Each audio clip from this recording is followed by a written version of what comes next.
So hello and good morning, good evening, good afternoon to all of you joining from all the parts of the world from different time zones. Welcome to this webinar on the very important and timely topic, the future of WTO, organized by Indian National Association of Legal Professionals and International Law Institute, Washington, DC. My name is Manoj Bharadwaj. I'm the Executive Secretary of Indian National Association of Legal Professionals, for short INAL. I'm a lawyer by profession, and I'm researching and working in the field of international trade and investment law, climate change, and environmental law. I'm based in The Hague, Netherlands, but these days I'm in India. I would quickly give a brief introduction about INALP. So INALP is a non-for-profit, non-political industry, legal industry body in India.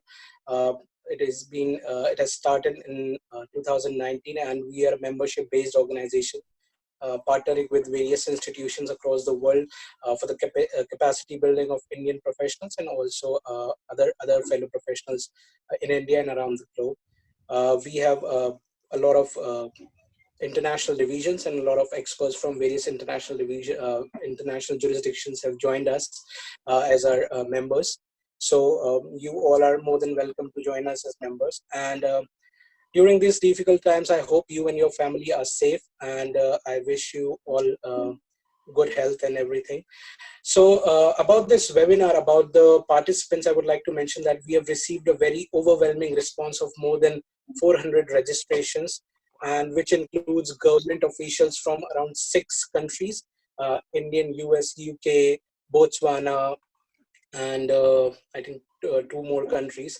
And then we have think tanks, intergovernmental organizations, university officials, academicians, and students from including like institutions like LSE and institutions like George Washington and Georgetown University, and also from countries like Brazil, Turkey, and many others. So it's a very diverse audience we have with us.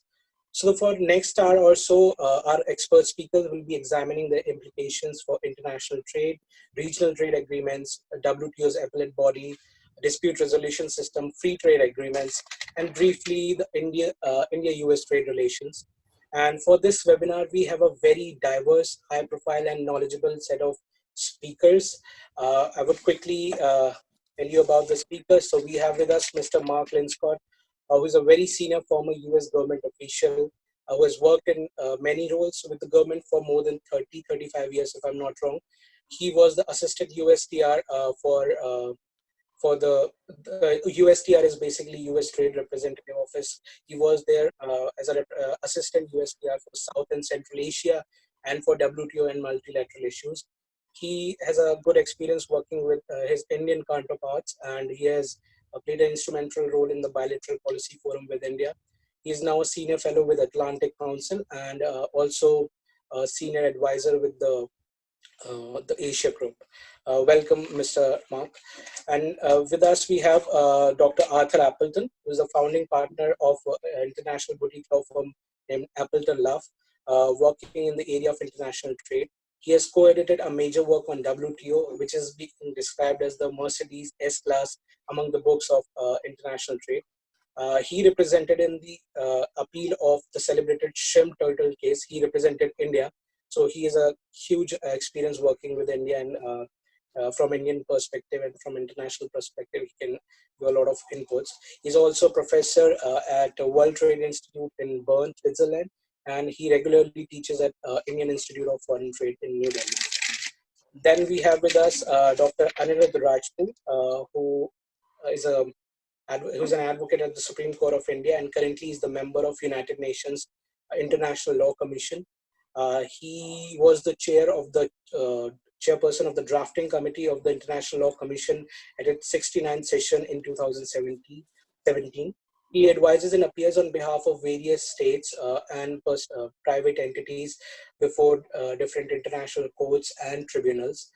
And he works, his area of research and work is international trade, international arbitration, in general international law. He's currently practicing as a consultant for public international law and international arbitration with Withers LLP in London. He's currently a visiting fellow at Max Planck Institute in Luxembourg and was the member of the study group constituted by the Law Commission of India to revise the Model BIT. Welcome, Dr. Rajput. Then we have, last but not the least, Mr. Patrick Macrory from Washington, D.C., who has taught and practiced trade law in Washington, D.C. for around 50 years. He is a former English barrister and worked with international law firms like Arnold and Porter and Akin Gum Strauss. He did his studies from Oxford and George Washington University. He's now a partner with the firm Appleton Law, obviously with Mr. Dr. Arthur Appleton. Mr. Macrory is the director of International Trade Center at the International Law Institute in Washington, D.C. And he's also the co-chair of INALC's US division. So welcome all of you. And we have our speakers joining from Geneva, Dr. Arthur Appleton from Luxembourg. We have Dr. Aniruddha Rajput from DC, Mr. Marc and Mr. Patrick Macrory. So I think, I'm sure all of you have got all the information and instructions about this webinar. So I request all of you to follow that. And if you have any question, you can put in the question and answer panel, and the moderator will pick all these questions and try to ask as many as questions we will according to the time.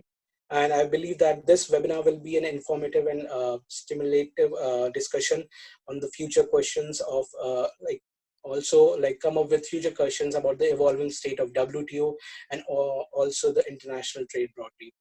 And with all this introduction, I would like to hand over to Mr. Patrick Macrory, who can set the tone for this webinar, and then we can listen. We can hear from all the panelists. Thank you very much. Thank you very much, Manoj, and welcome to everybody. We can't see you, but there are many people there. First, on behalf of the International Law Institute, I want to thank Manoj and INALP for inviting us to take part in this this webinar. We were actually going to do a live conference at about this time, I think, and for obvious reasons we can't do that, but we're delighted to be able to participate in this way, and certainly we hope it's informative. Just a brief introduction on the International Law Institute. We've been around for about 60 years. We originally were part of Georgetown University Law School, but we're now independent. We have a very close relationship with Georgetown. We have a very small staff, actually full-time, but we have about 400 adjuncts, academics, government, private sector, multilateral organizations like the World Bank, and our main role is teaching. We run courses throughout the year on a huge range of legal and business subjects, trade, obviously, which is my area, alternative dispute settlement, private-public partnerships, a huge range of things. We reckon now we've taught 30,000 people from 186 countries. So we have a lot of experience. We've obviously had many from India, and we hope that many of you will come and take our courses. The website is ili.org, very simple. We also do a fair amount of capacity development. For example, Arthur and I taught 250 senior Chinese judges about WTO law. We helped the People's Bank of China get their banking regulations and laws in line with their WTO commitments and so forth. So it's quite a range. Now, I find whenever I'm teaching this subject to a group, well, this is a big group, or a smaller group, some in the audience know quite a lot about trade and some don't know very much. And I'm assuming that most of the people listening in today do know quite a lot, but I also assume probably some don't know a great deal. So before we get started with the other speakers, I just want to spend about 3 minutes just setting the stage for those of you who are not as familiar. I think just about everybody would agree now that trade, international trade, has had an enormous impact on the growth of world GDP. Very close correlation. That trade basically benefits countries because they can do what they do best. They can specialize, and international trade allows that. As I'm sure you also know, the first attempt to produce international law was in 1947 with the GATT. The GATT was rather a weak institution. It went by consensus. Dispute settlement wasn't very effective, but it nevertheless achieved quite a lot, in particular in reducing tariffs. And that was a huge thing. The average tariff set by developed countries on manufactured goods was about 40% in 1947. It's now in the low single-figure digits. It's had a huge impact on trade. But it didn't do very well on other things. Technical barriers to trade, other types of non-tariff barriers became more and more important, and the GATT wasn't very effective. Then we had the Uruguay round.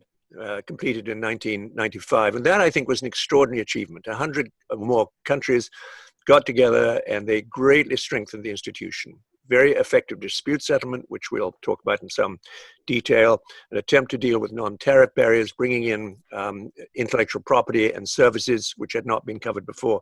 It was a huge achievement, and I think there were great hopes for the continued liberalization of trade through the operation of the WTO. Unfortunately, as everybody knows, at this point, the WTO is not in a very good place. One of its major functions is organizing multilateral trade negotiations. And of course, the Doha round was an attempt to achieve a lot more liberalization. And as you know, it produced very little. It was a huge disappointment. All it produced in terms of multilateral agreements was the trade facilitation agreement, which, though it's a fairly technical agreement, it's actually potentially very important. It's been estimated that if every country complies with the requirements, this could save about $2 trillion just in costs of getting goods to market.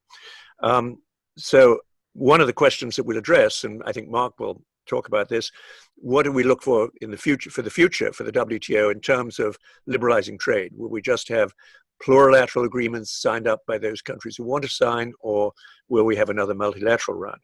The other area, of course, very controversial, is dispute settlement. I think most people would agree that it worked extremely well. You don't necessarily agree with all of their decisions, but generally speaking, it's done a very good job sort of filling the gaps, if you like, the ambiguities in the original agreement.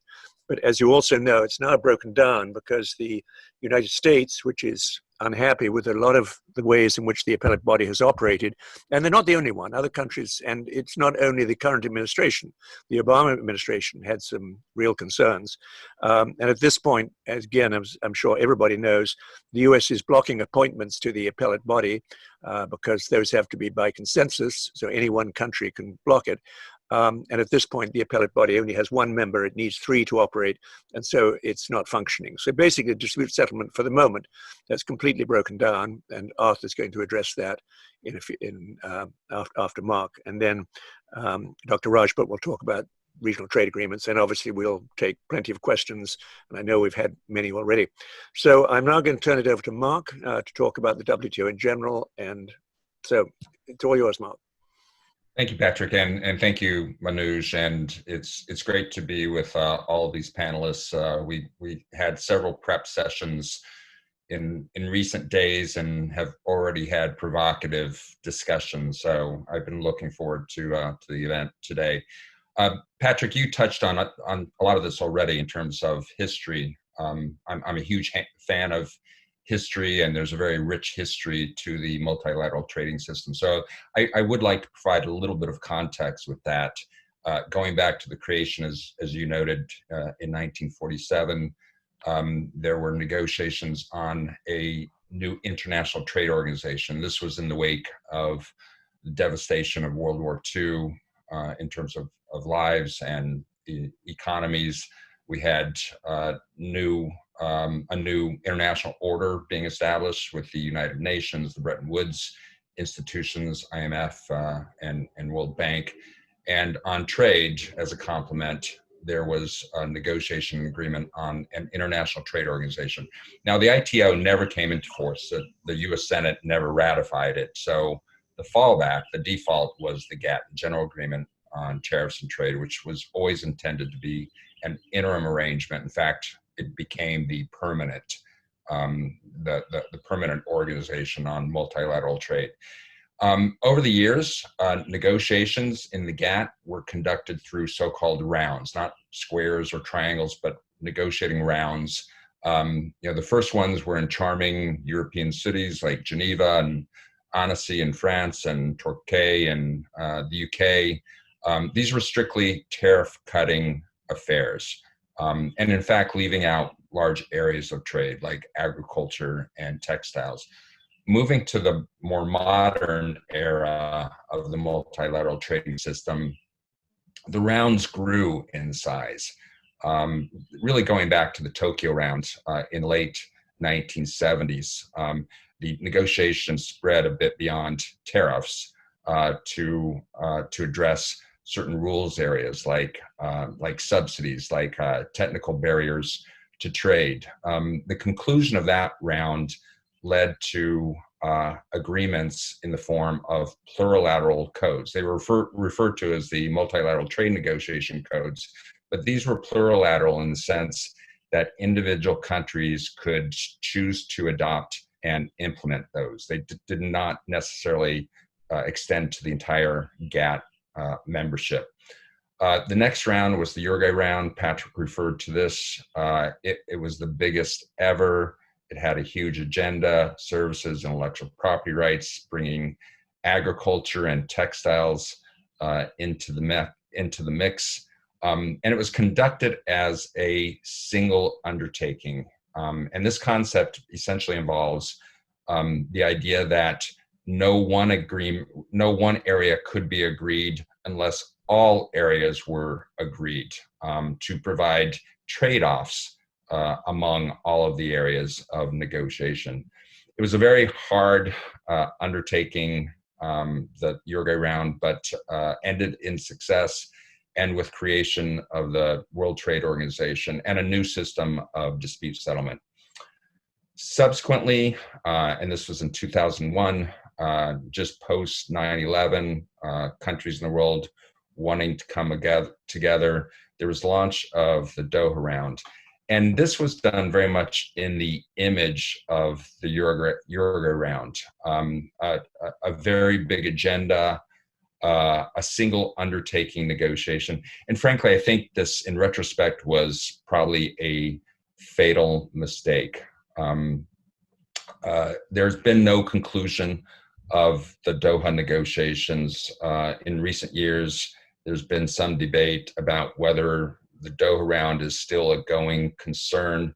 You know, what's clear is that the issues that were under negotiation in the Doha round are still live ones. For example, agriculture. There's continuing work on agriculture and fishery subsidies.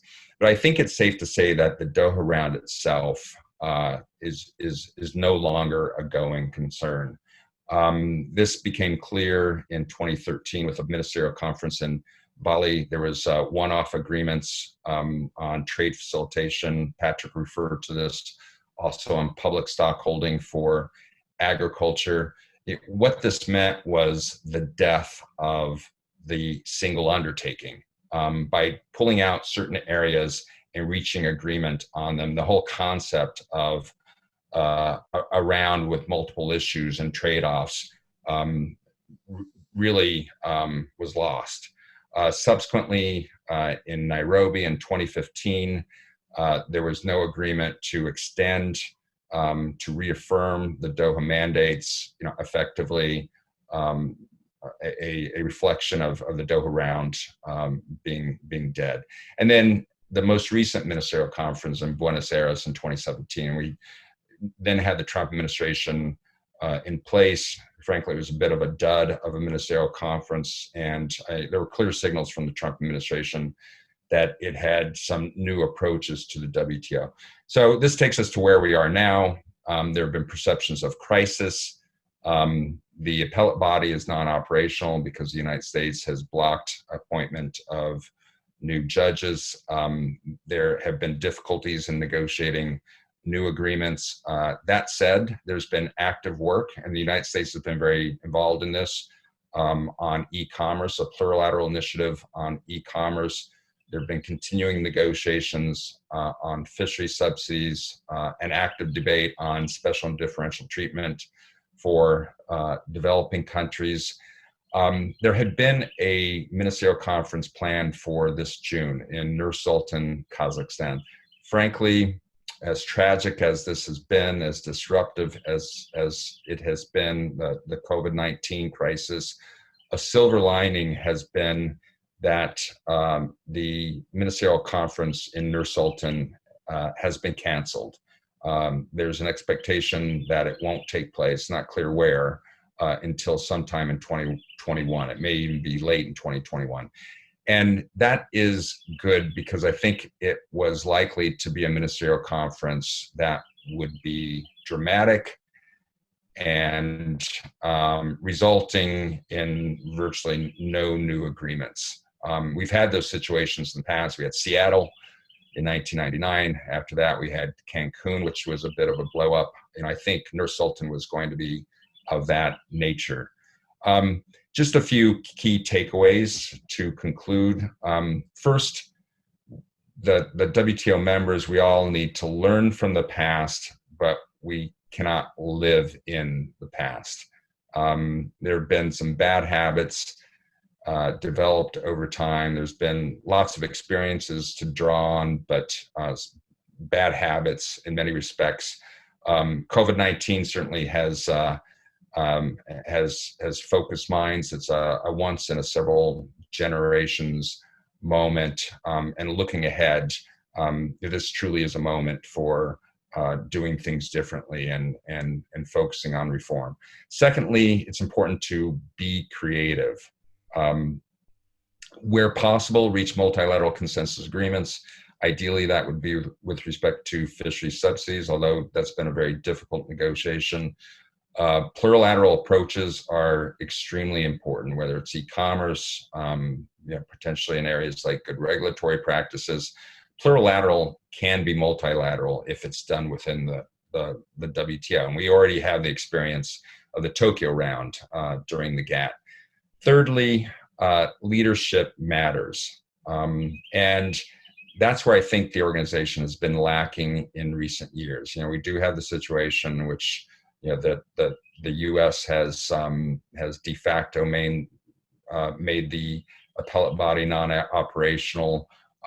President Trump has expressed some strong views at times regarding the WTO.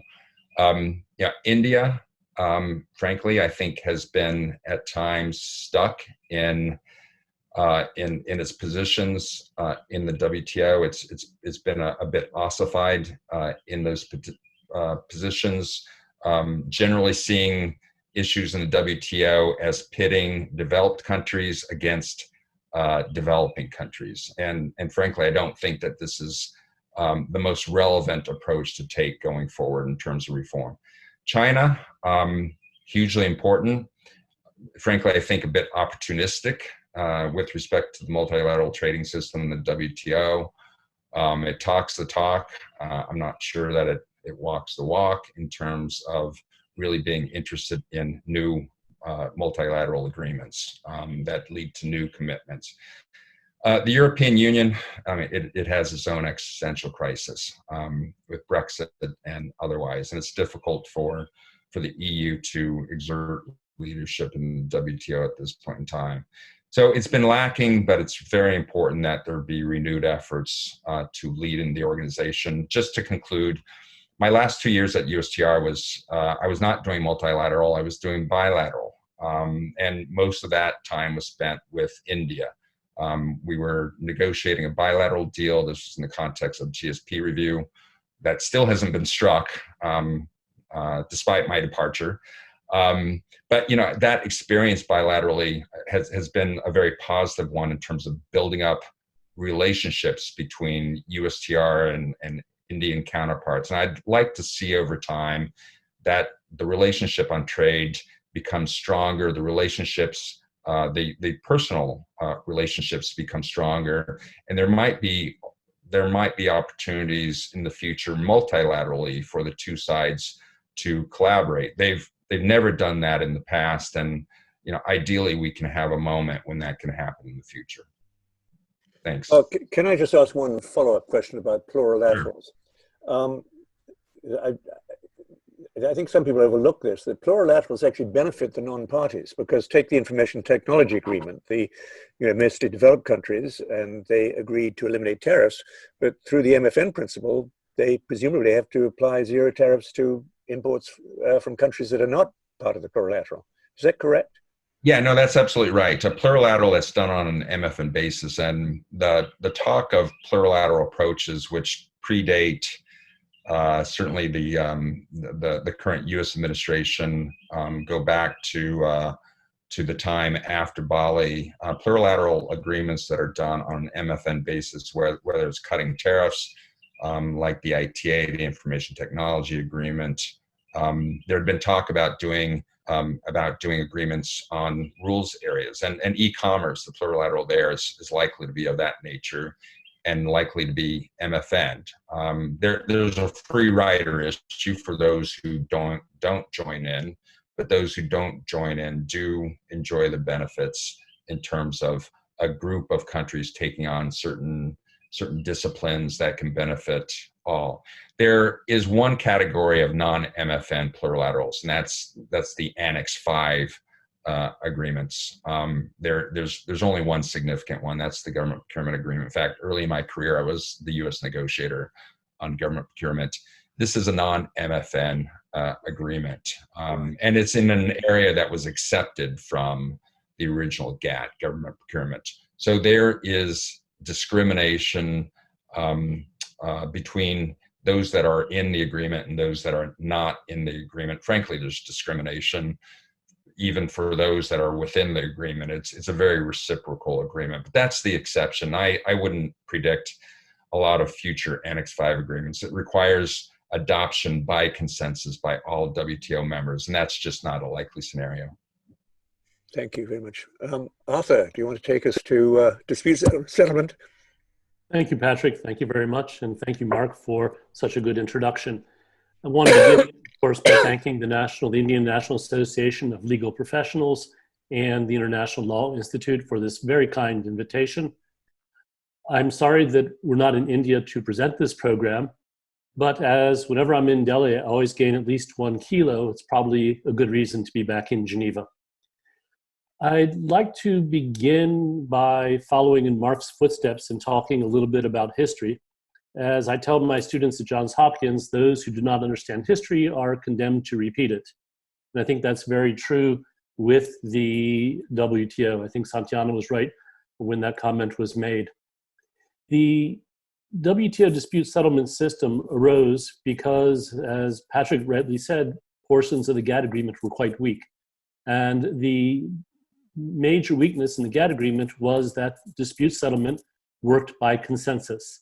The losing party or any party to a dispute could block the adoption of a panel report. This was a big flaw because when cases were controversial, the losing party would often either block the report or delay its adoption, sometimes for years on end.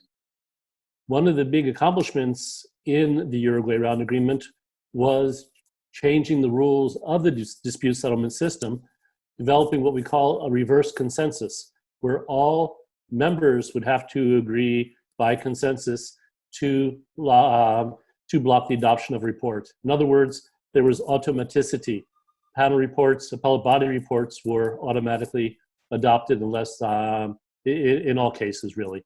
The other big improvement, many would agree, in the Uruguay round was the creation of the appellate body. The appellate body is a standing body of 7, we can call them judges. They're often trade professionals, sometimes not, but they quickly learn how to be a trade professional. And they sit for terms of 4 to 8 years, 4 years renewable once, and adjudicate appeals. The important point about these appeals is that they're based on questions of law and legal interpretation. So the panel is the finder of facts. The panel really works as an arbitration mechanism with usually 3 panelists, and the appellate body rules on questions of law and legal interpretation. And of course, appeals based on findings of law from the panel. Now, I'm asked to talk about the dispute settlement system and the appellate body based on the present crisis that we now have. For those of you that grew up reading crime stories and Agatha Christie, the story is a little bit like "And Then There Were None," because what we've had happen in recent years is the decision by the US administration not to approve appellate body appointments. Now, we are down to 1 judge. We need 3 judges in order to decide the dispute. The one remaining judge is Ms. Hongzhou from China, and her term will expire at the end of November of this year. And we will have, at that point, no appellate body judges. So effectively, the moment there were not 3 judges who were active in hearing appeals, the appellate process ground to a halt. Now, we need again to understand a bit of history. This did not happen just under the anger or the unhappiness that the US has manifested towards the appellate body did not happen under the present administration. It began with the previous administration. The previous administration blocked the renewal of Jennifer Hillman, who was the a US nominated judge, or US national on the appellate body, I should say, and very unusually took the step of blocking the second term of Mr. Seung-Hwa Chung from South Korea. This was the first time that a WTO member blocked the reappointment of a judge from a different country. Now, this was a surprising step, but it showed that there was growing US discomfort with the appellate body. And I'll talk about the reasons in just a few minutes.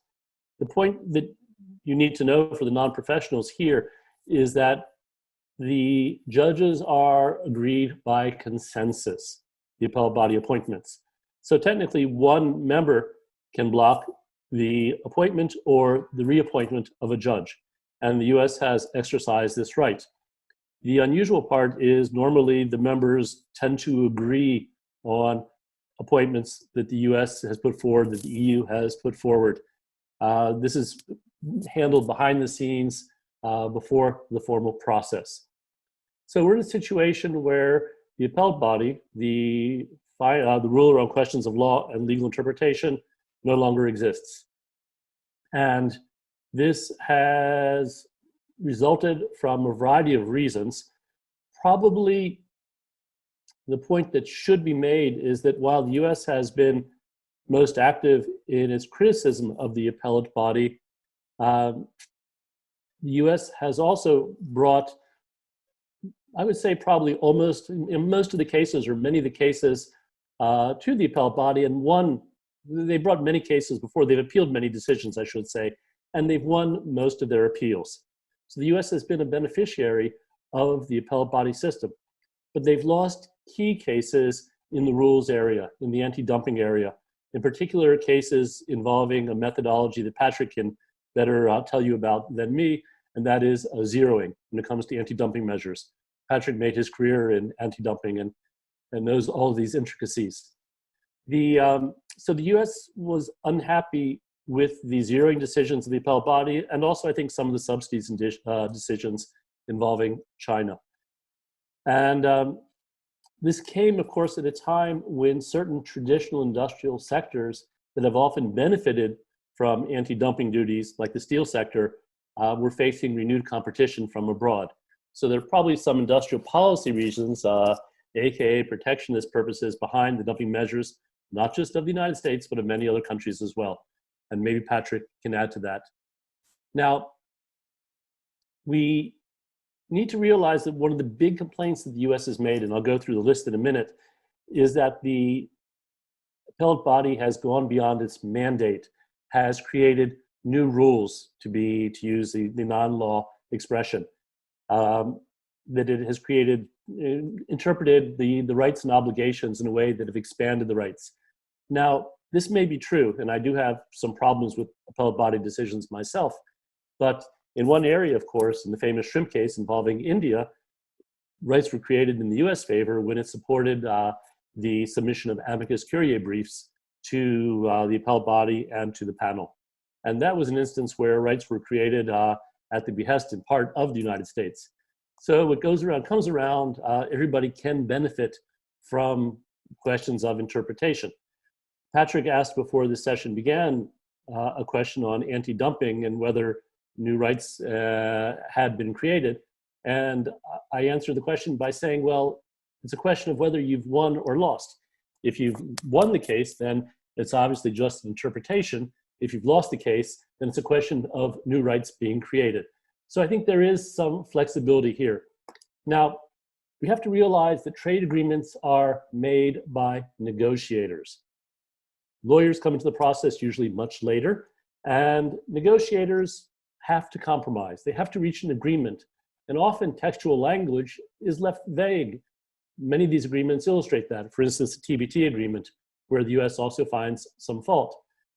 The problem is that you're not going to get agreement on every phrase, and compromises are going to have to be made, and legal scrubbing will come in later. And this is part of the problem. If you leave language vague, of course, the panels and the appellate body are going to have to interpret it because they're charged with bringing appeals or panel proceedings or disputes actually to a successful conclusion. So where are we now? We have frustration in Geneva. By far, the majority of members want to see appellate body appointments. We have grievances from the United States, some of which are in fact legitimate and do need to be addressed. The question is the WTO going to be a member-driven organization or a member-driven organization? And I think that the United States is finding itself in a controversial position on this point. Now, there was a very interesting speech by Ambassador Denichet, who's the chief of mission in Geneva, and he raised some of the points that the US wanted to see addressed. And he's tied systemic issues also to appellate body appointments, which is interesting. And some of the issues he's raised, I quite agree with. The question, for those of you that aren't specialists, developing countries have the right to declare that they are developing countries and not developed countries.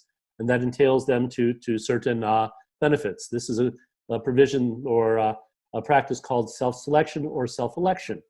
And we have some developing countries that are fairly advanced that the US and other countries feel should be graduated. We also have the problem with non-market economies, in particular China, where the US believes there have been some abuses of the system and would like to see more disciplines in these areas. Now, these are grievances that I think some members would agree with, but the United States hasn't, of course, provided a clear path forward. But there is an interesting article by Jennifer Hillman, an ex-appellate body member who was not reappointed by the United States, whose reappointment was not approved by the United States, I should say. And she lays out some of the shortcomings that the United States has addressed in the system. The first is that appellate body members are completing appeals after their terms have expired.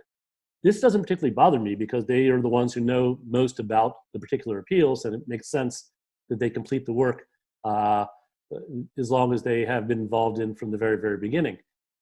The second is that the period mandated in the rules is 90 days for completion of an appeal, and sometimes, of course, the 90-day period requirement or deadline has not been met. The problem, of course, is that when you have a diminishing number of judges on the appellate body, it gets harder and harder to meet that 90-day limit, and the appeals are much more complicated than many people realized they would be from the very, very beginning.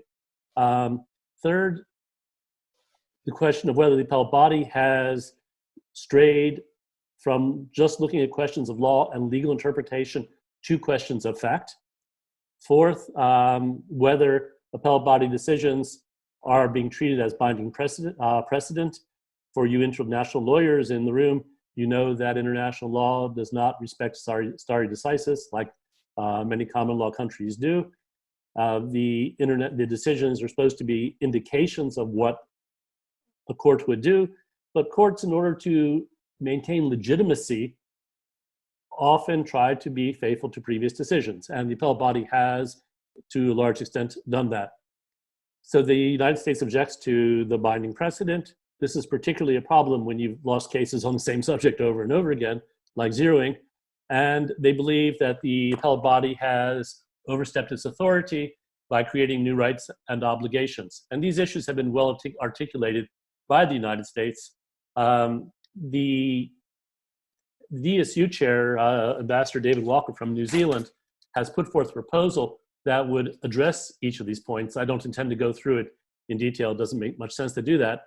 But I would strongly suggest that those that are interested in the subject take a look at the United States Trade Representative's report on the failings of the appellate body. It's a 120-page report, and it speaks about, it tries to add meat to the skeleton and talks about problems with decision-making in the TBT area, the safeguards area, the rules area. And that report is worth reading. It's a very interesting and it's a long report, but it's well worth looking at.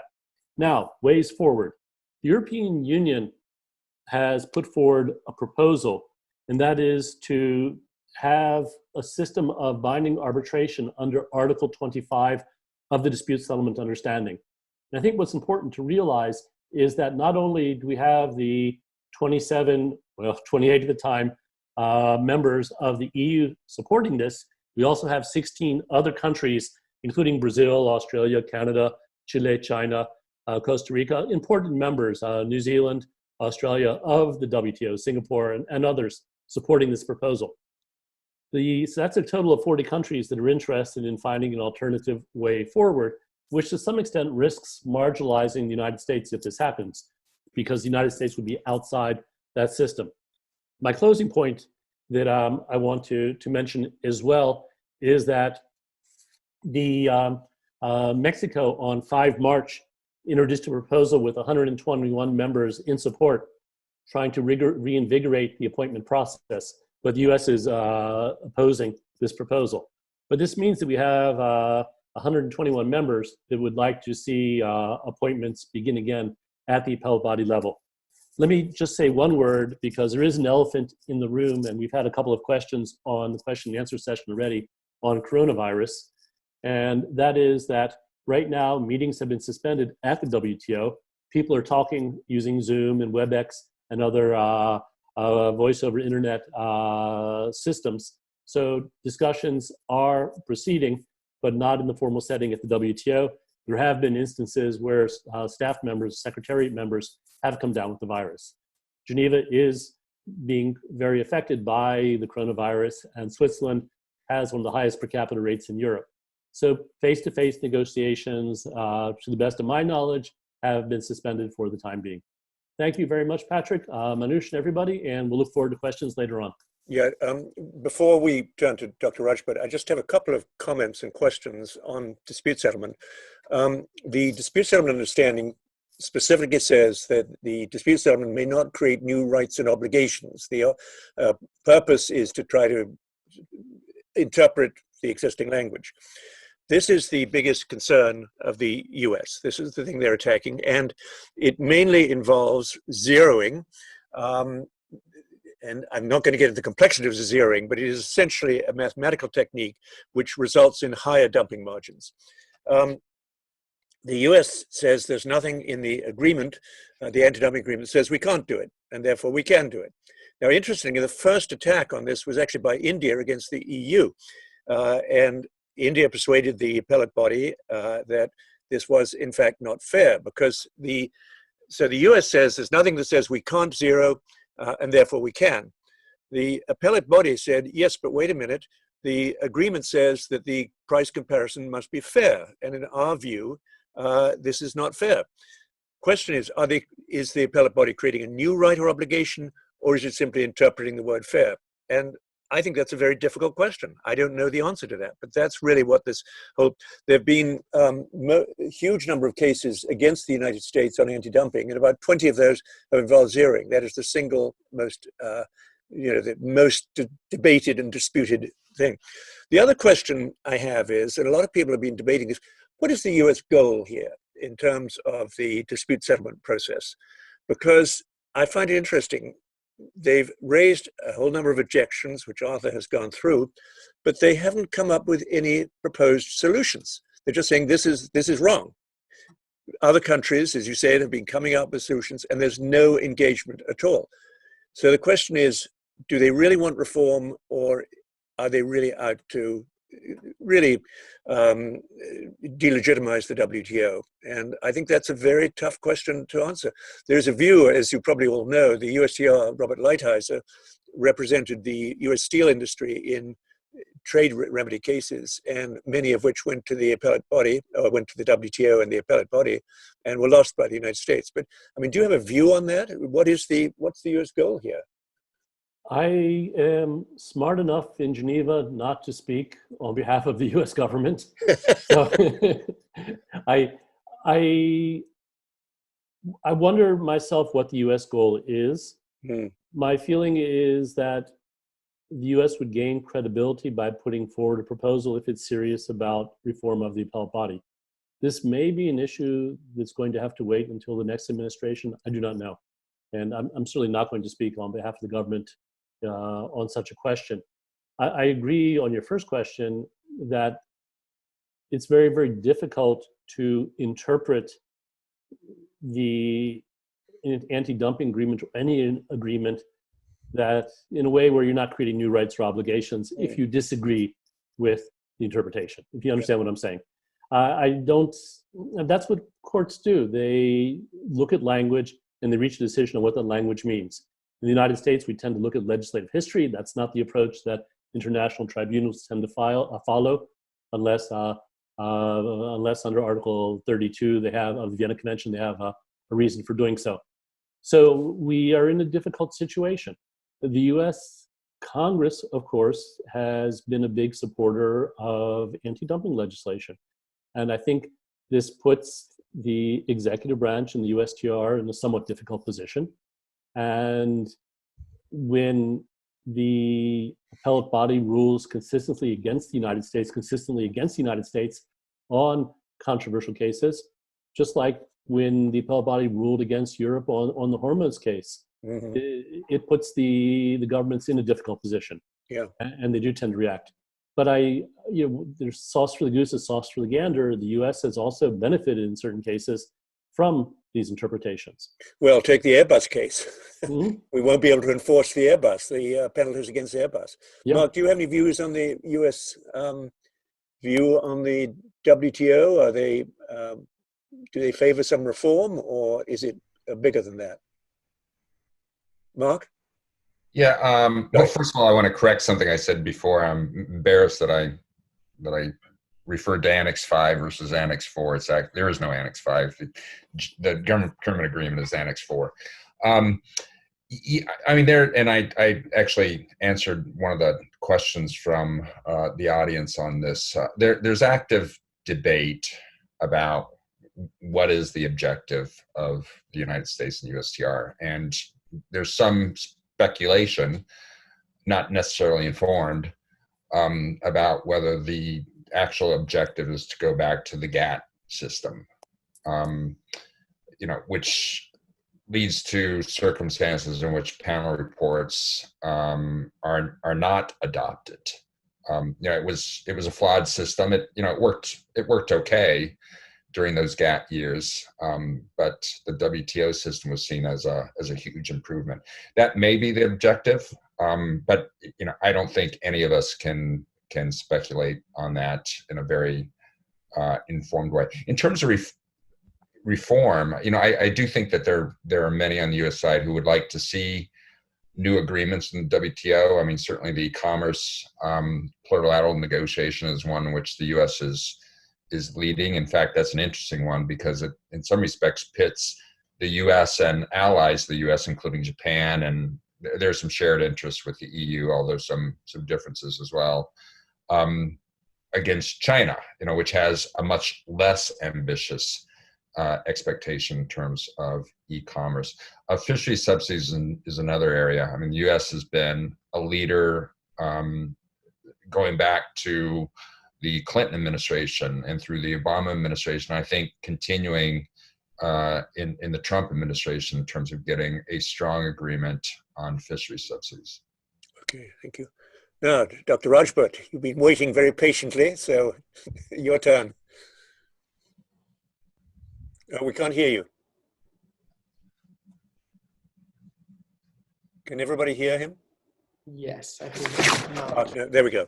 Yeah. You all are struggling with the technology.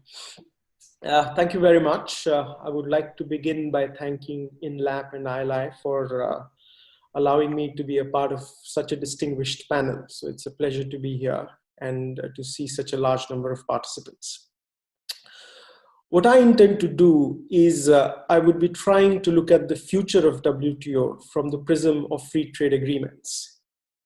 And in a sense, trying to see how far are free trade agreements in competition or conflict with the WTO, and what does it entail for the future of the WTO as such. As a lawyer, one has to be very careful while predicting, but the times that we are in, which are so uncertain, there seems to be a lot of talk about gloom and doom. But despite that, let me try to reflect a bit upon what these free trade agreements, or often referred to as regional trade agreements, are, and how they are currently interacting, or how they have interacted with the WTO in the past, and how might we expect them to interact with the WTO in the future. As most of you would know, regional trade agreements or free trade agreements are trade agreements entered into between two or more states, but certainly not at a multilateral level in the form of the WTO. Now, the regional trade agreements are not a new phenomenon. In fact, they predate the life of the WTO. They have been the classical predecessors of the FCN treaties, Friendship, Commerce, and Navigation treaties, where the aim was trying to improve the interactions between two economies. Needless to add, the time when these treaties were entered into, most of the rest of the world, that is what we call the Asia and Africa, did not exist because they were not states in the eyes of international law at that point of time. So it was very much a Western phenomenon. But with the advent of GATT, which of course was one of the ways of trying to have multilateral negotiations, what GATT did was GATT did recognize the possibility of having regional agreements. And in a sense, it tolerated, and I'm deliberately using the word tolerated, the existence of FTAs. At that moment, there wasn't particular reason for friction with the FTAs, unlike today's scenario, which I'll come to in some time. And that is the reason why Article 24 of GATT recognizes the possibility of states or the members of the GATT having peculiar arrangements which would be in the nature of exception to the general obligation in certain situations. Now, this certainly reflects what the position was in the past. The GATT was tolerating the free trade agreements. But the free trade agreements of those times were primarily bilateral in nature, often tended to be in a certain regional zone rather than across the region. And we see around three categories of FTAs, which in the overall development of the FTAs. One is, of course, the bilateral format.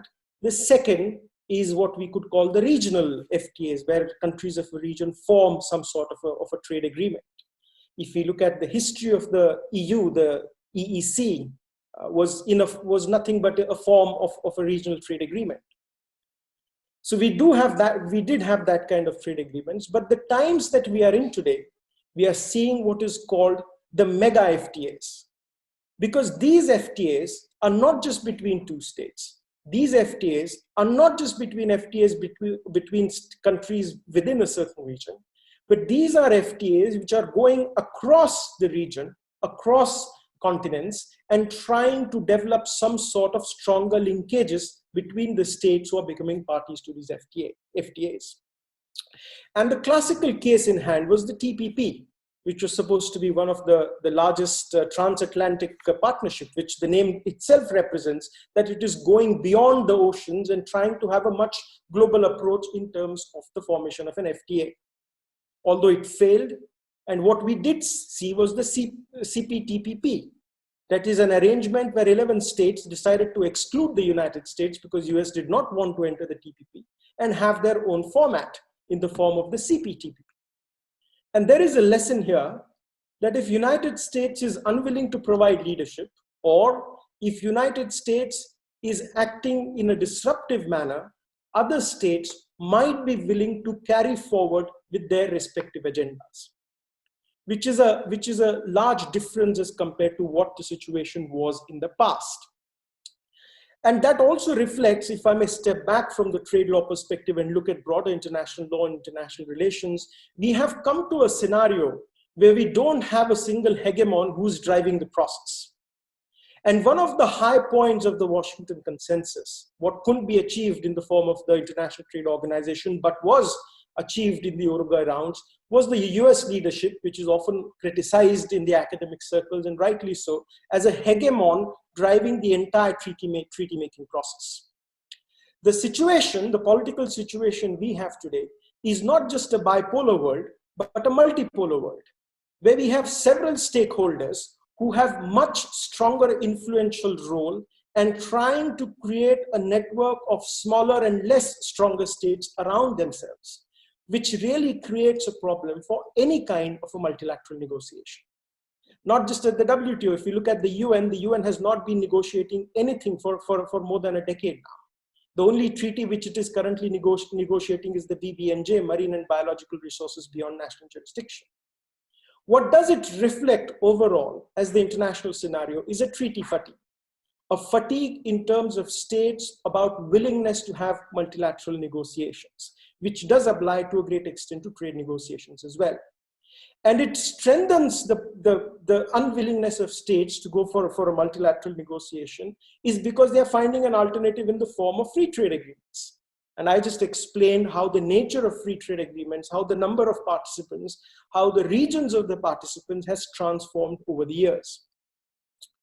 So despite the WTO has tolerated the regional trade agreements, we do see there might be a sense of discomfort, at least in relation to the legal obligations which emanate from the WTO and FTA, which was one of the important concerns in the Brazil retreated tires case, where ultimately the appellate body said that it is the obligation under the WTO which will be supervening, and a state cannot simply rely on its rights under a regional agreement. For in that case, it was the Mercosur agreement to say that there would be some kind of an exception and we could rely on the free trade agreement.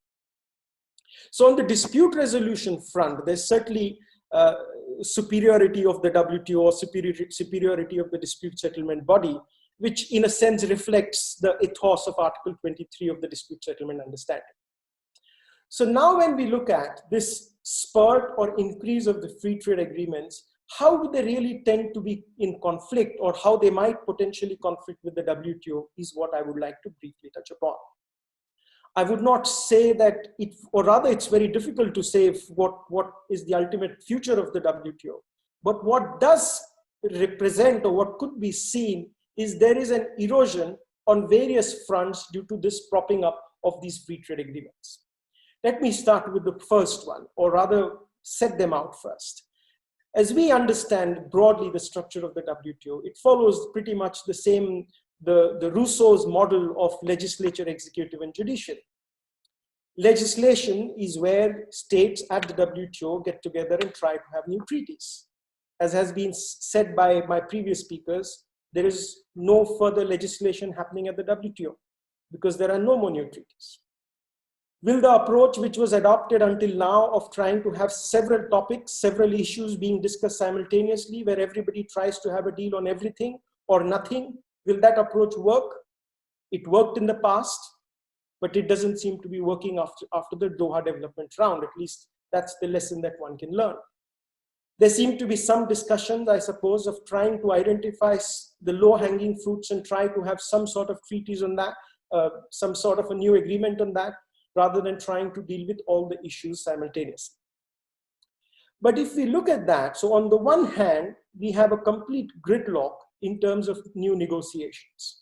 But if we look at the FTA world, we see more and more FTAs happening across the world. More and more states having those FTAs, and more maybe bilateral, regional, or in a larger format, such kind of FTAs being negotiated. In terms of competition to legislation, it seems that the FTAs are certainly doing far better as compared to the WTO.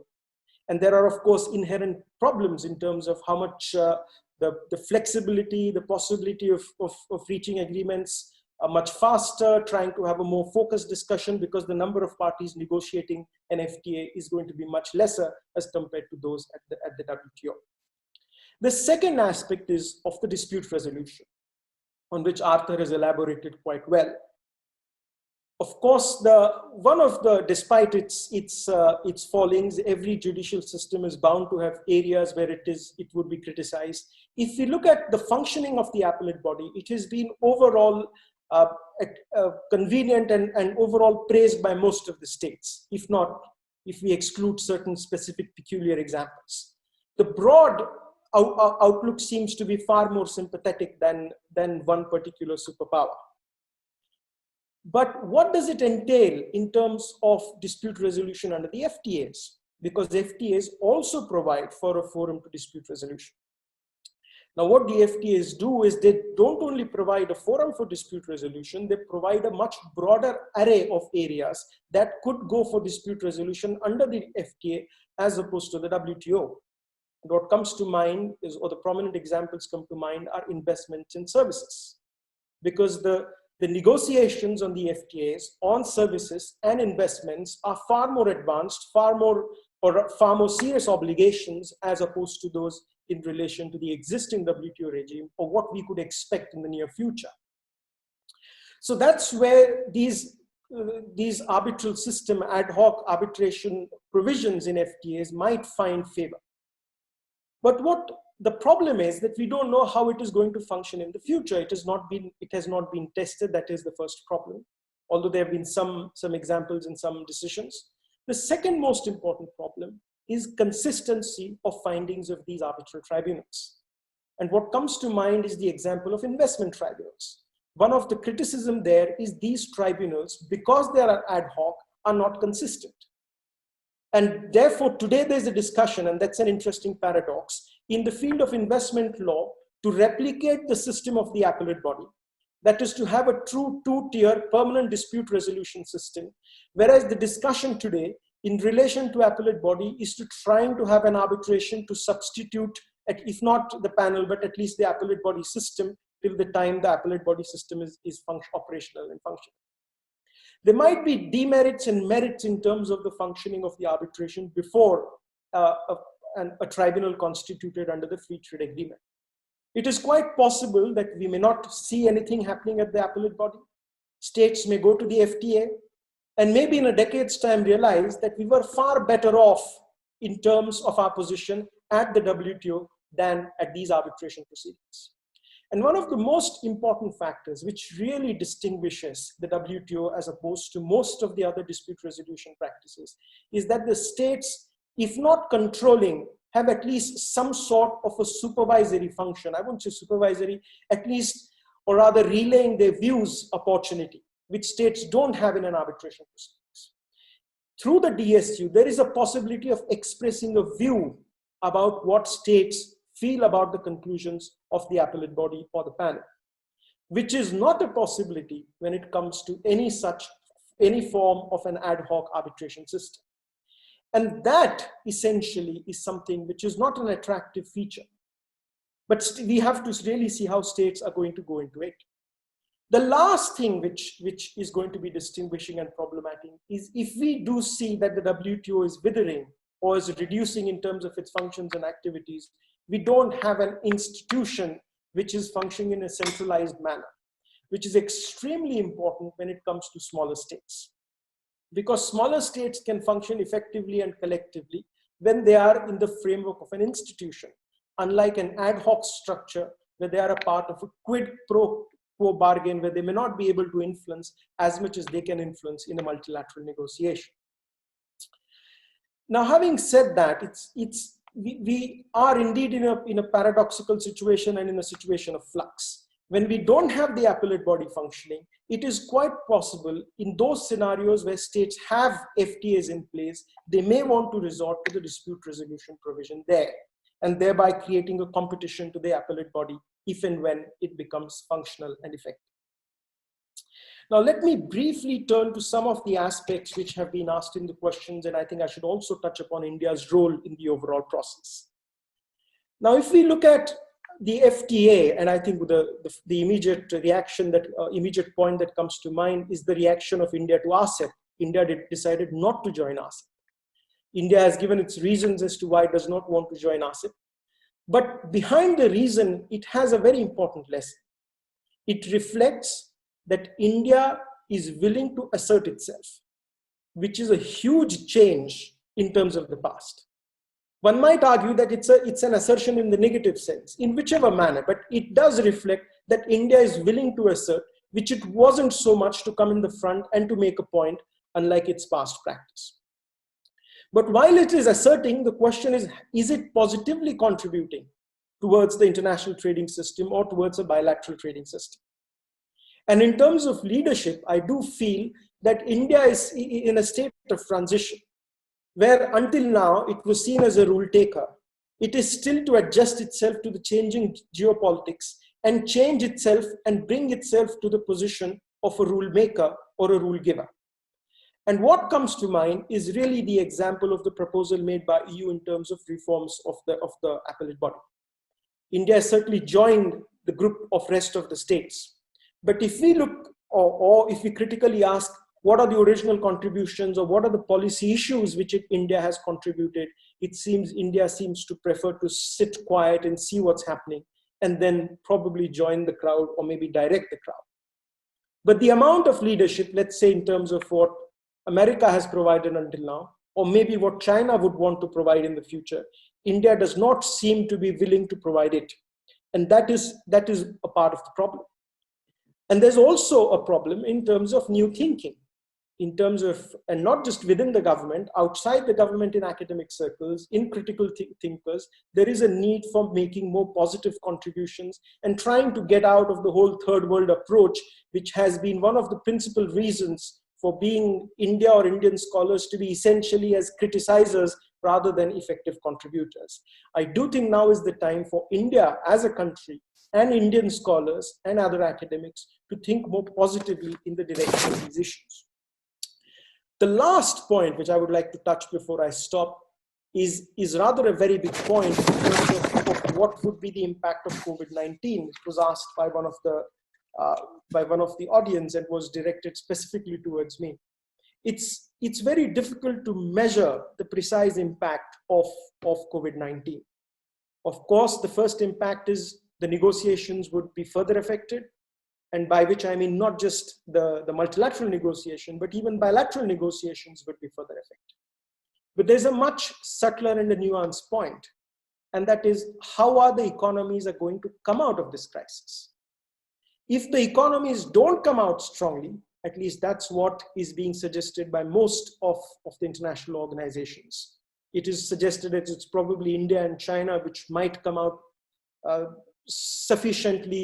in a sufficiently respectable position. But even when India comes out, IMF is predicting that the growth would not be more than 1.5 or 2%, which is a very small growth. If there is no growth, if the manufacturing structure itself, architecture itself is going to be in problems, where is the question of international trade? Therefore, the first real critical question is going to be, how are these countries going to cope up internally in terms of their manufacturing sector, in terms of trying to increase the goods, services. So till we get back, if not a full normal, at least paranormal, it would be too much to really expect that the international community would be in a position to react to the situation. And what would then happen, and what seems to be happening is as an effect of COVID-19, the economy is suffering. There is a possibility of more protectionistic measures. Although the protectionistic word is a highly loaded word, it's quite reasonable to expect every state to take reasonable measures to allow its own population to have sufficient amount of economic activity, which doesn't wipe itself off. So we can see a little more troubling times.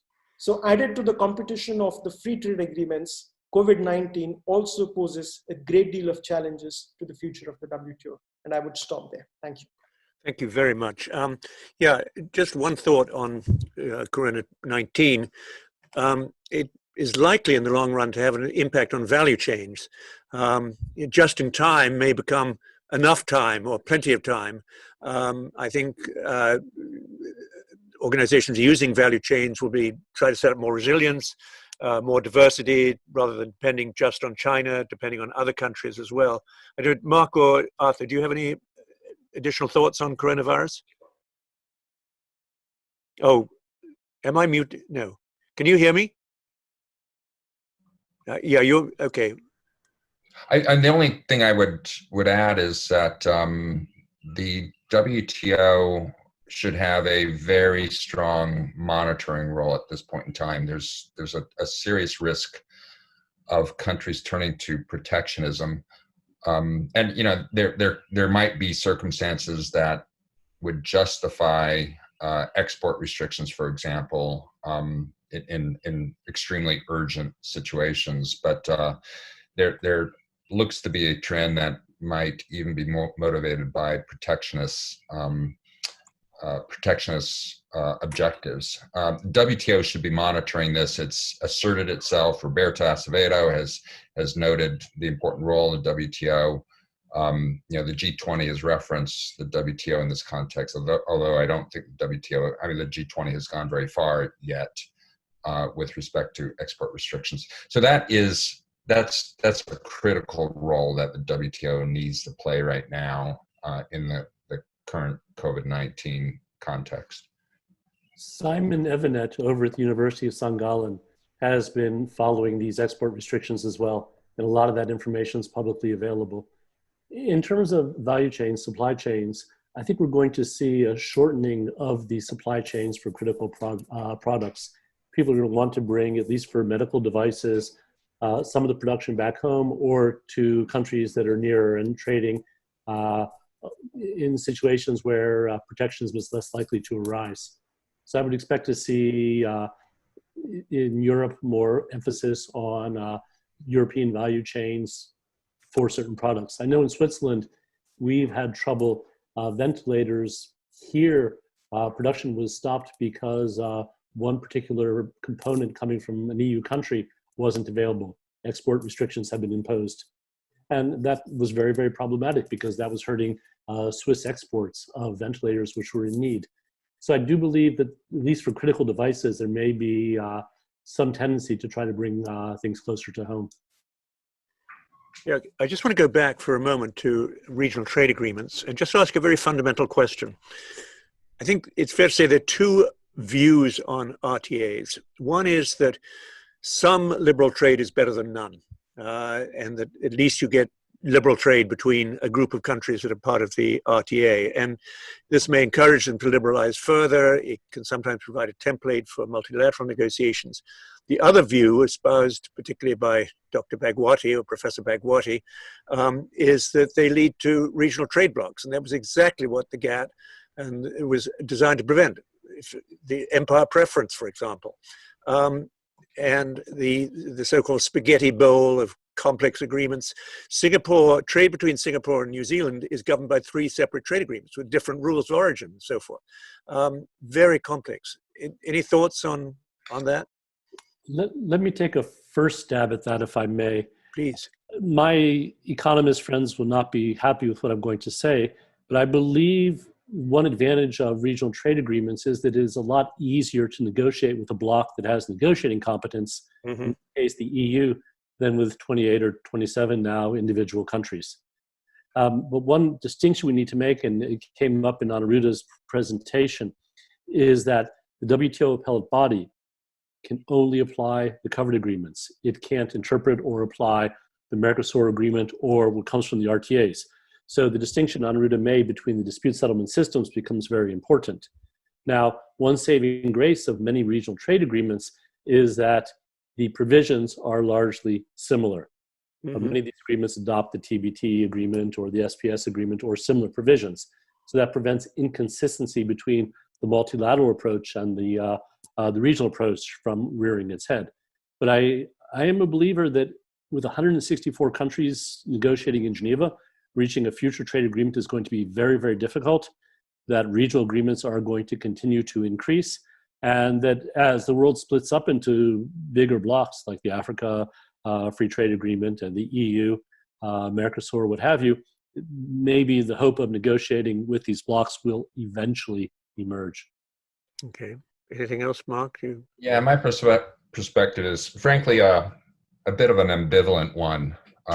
And hopefully most trade experts are a bit ambivalent. Article 24 of the GATT provides for exceptions to MFN in the form of free trade agreements or customs unions. So, at the formation of the multilateral trading system in 1947, there was a recognition that there's a place for certainly regional integration, and that it can be beneficial. And frankly, based on my own experience, which has been both multilateral and bilateral and regional, I certainly see some true benefits to free trade agreements, particularly in advancing good governance approaches to a variety of issues, good regulatory practices, for example, in the TBT area. The TPP is or the CPTPP now, is an excellent example of doing very good stuff on environment. In fact, before I was the assistant USTR for WTO, I was the assistant USTR for environment and was negotiating the TPP chapter on environment. And there was a really good work on fishery subsidies in that context. Jennifer Prescott, who's my successor, she concluded that negotiation, and it's a really good piece of regional law on protecting the ocean's resources. The idea had been get that agreement and take those concepts into the WTO and multilateralize them. So that's an example of, I think, an FTA doing very good stuff. There is a risk, though. I mean, it's an exception to MFN. It undermines MFN. MFN is an important principle. The standard, the threshold is very high in Article 25. Under Article 24, it's substantially all trade. So it narrows the circumstances in which FTAs can be done. There's never been a definition of substantially all trade. Smaller, easier to do preferential FTAs could be very dangerous. And I hesitate to do this, but I might put the U.S.-Japan agreement in that context. A phase one agreement that certainly covers far less than substantially all trade. And would be an example, right? U.S.-Japan? The U.S.-Japan phase one. Yeah, U.S.-Japan. That's what I was. That's a good example of that. Yeah. Yeah, exactly. And that can be dangerous if the U.S. does many more of those, or there are copycat agreements by other countries. I mean, the more of these FTAs, these easier to do FTAs that may actually be GATT, WTO illegal, the more of those that are done, I think the more the multilateral system is undermined, and it's already at risk. Yeah, and as many of the audience probably know, the WTO has never, in theory, they're supposed to rule on the legality of regional trade agreements. In practice, I think they've approved one out of somewhat 300. They've never disapproved one. And so really it's not being enforced. And so really it's rather surprising to me in a way that countries do try to meet that substantially all. And by the way, there is one definition of substantially all by the appellate body. More than some, but not all. Not very helpful. Yeah, if I may just jump in very briefly. Yeah, Priya, I'm going to ask you. Yeah. Yes, I think there can be no denial that we are in difficult times, and I think we need to begin with that situation first. Now, in this situation, there are two choices. Do we take an ideological view to issues, or we take a practical view to issues? And taking a practical view at least provides for opportunities to have some space covered than not having any space covered. This doesn't mean that the two approaches have to be mutually exclusive, because I'm sure at the level of policymakers, they're going to keep negotiating at the WTO. It's possible we may not expect anything out of it, but at least having trade in some form going on internationally is going to be quite critical as well. And we can't deny the importance of the FTAs as a practical tool towards achieving that. Thank you. Let me raise another issue for everybody's views, which is national security. It's a time bomb that's been ticking since 1996, when the EU brought a case against the United States involving sanctions we were applying to Cuba. And they brought a case in the WTO, and the US said, you have no jurisdiction to decide this case, because Article 21 of the GATT says that nothing in the agreement will prevent a contracting party from taking any action which it considers necessary for the protection of its national security interests. And the US says that nobody can judge that. That's our judgment alone. if we say it's national security, it's national security. The case settled because it was a very dangerous, if you think about it, if the US had won that case, that it's up to us to decide and nobody can question it, then any country can always decide for itself what's in the national security. It can't be questioned. On the other hand, if the US had lost the case, I think there'd have been a lot of pressure. Mark, you would know this from the inside, but a lot of pressure from US Congress to pull out of the WTO. I mean, how dare these people in Geneva tell us what's in our national security interest? The case has come up again. The aluminium and steel tariffs were based on national security. I think there's a serious question about whether that's justified in terms of the facts. And the US again is taking the position that you can't judge this.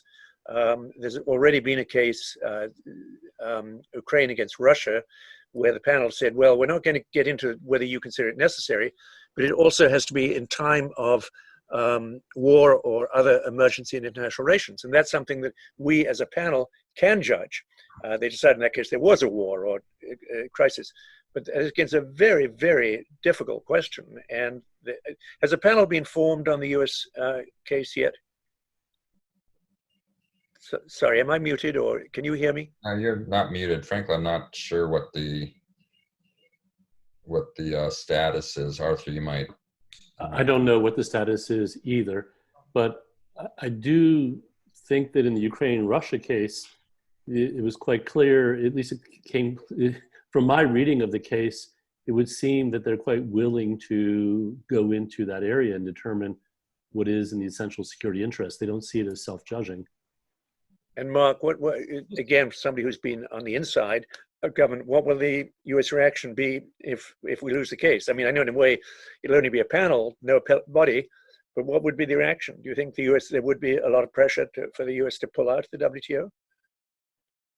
Certainly there will be pressure from certain quarters, although I don't know that it will be overwhelming pressure. I think it's more likely that the decision would be ignored, which would then invite retaliation. I think that's a likelier scenario. And frankly, I think it is likely to be affected by what happens in the election in November as well.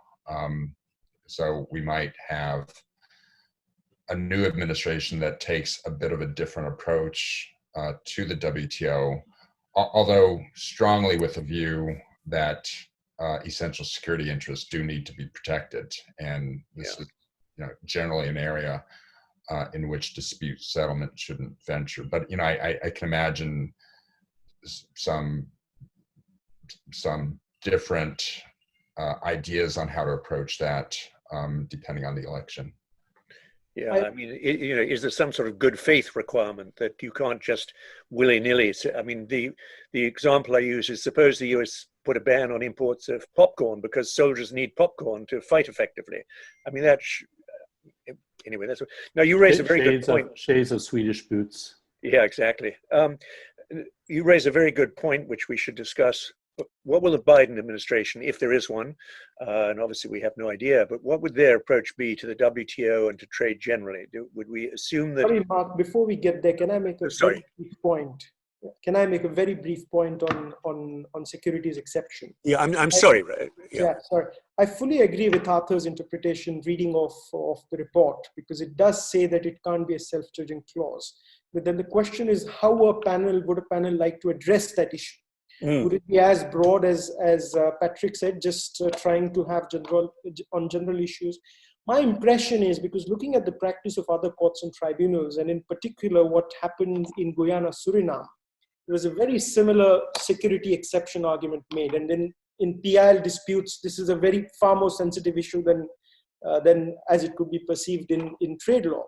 What the tribunal did is they said, we will see the documents in camera ourselves, and then we'll tell you whether they should be disclosed or which part should be disclosed. So there is some sort of third-party review. Mm-hmm. And my impression is when Professor Abhisab was there, he, if not directly, indirectly, he had at least some sort of a procedure in mind to hint that there could be a way forward. We don't know if this will happen, but that's probably what the shape that it could take. Good. Thank you very much. Yeah. Patrick, if you don't mind, can I pitch in? Please. Yeah, sure. So we were discussing a lot, and we were hearing a lot about the issues that we started with the FTAs, the RTAs, and the appellate system, the dispute resolution mechanism, and everything. We are left, I think, with one more brief point that we should discuss, and I would direct this to both Marc and Dr. Rajput, that India and US are like two big players in the international trade, and it feels like they are good friends, and sometimes these friends are fighting on different issues. Like we see a lot of commitment both the sides to work together and to come up with a good trade deal. The US president was also in India earlier this year, and there were some so like people were making predictions that there will be a trade deal or not trade deal. So may I request both of you to like give your brief views about this, and then we can start with the questions because we have a lot of them. Yeah, thank you. Yeah, perhaps I can start by noting that first, I'm extremely hopeful that there will be a bilateral deal.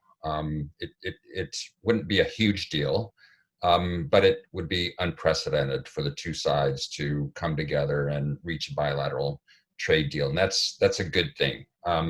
Even though there's growing trade between the two, it's not nearly what it can be. It's got much more potential, and I think a bilateral trade deal would realize that potential much more. And then during my opening comments, I made the point about building up the interpersonal relationship and the institutional relationship in many respects, which could then play out with better collaboration, any collaboration, frankly, in the multilateral context. You know, when I was back at USTR and I was working on India bilaterally, I used to use the analogy that looking back over my career, and I did this for a long time, bless you, you know, I can look back over my career, and the closest working relationships I have had and friendships are with my EU DG Trade counterparts. You know, we've known each other for many, many years, decades, since we were youngsters doing trade. And those are strong relationships, despite the fact that the bilateral relationship can be fraught at times. And wouldn't it be great if a future generation of US negotiators, trade negotiators, would look back over their careers and say that, in fact, their strongest relationships were with their Indian counterparts. Now, that's a bit of a pipe dream at this point in time. First of all, Indian trade negotiators switch over all the time. There's not truly a kind of a career class of trade negotiators. And in fact, I've advocated that that might be something to be considered going forward. So, you know, I think that that a trade deal would be great. It would solve the immediate problem. The two aren't ready to do an FTA. You know, I hope that's not in the cards anytime soon, because they're both skeptical. It's hard for each of them to do an FTA. I mean, RCEP is a great example. India with EU, that's been going on forever and going nowhere. You know, for the US to do an FTA is very, very hard. So they're not ready for that, but they could build on an initial bilateral deal and do good stuff. So I'm hopeful. I was disappointed that it didn't happen when President Trump visited India recently, and I'm still hopeful it would happen soon. Would that involve restoring GSP for India? Would that be part of the agreement? Is that being? It's got to be. It definitely has to be. I would assume so. Yeah. Yeah. Aniruddha. I don't disagree much. In fact, I agree with everything that Marc has said. In terms of thinking of or aspiring for an FTA might be too much at this stage, because the same reasons as they came up at RCEP would inevitably emerge here. And of course, dairy will come back, the whole agriculture sector and all those sorts of problems will come back. But I think there's a larger problem as well, because India is negotiating a lot of FTAs and not achieving the outcome. And there's a larger problem there. my impression is while the negotiations seem to be moving quite swiftly when it comes to other parts of the FTA, that is services and goods, because that's where both states have reasons to do trade-off and have sufficient reasons to give and take. When it comes to the investment part, there seems to be a certain amount of problems.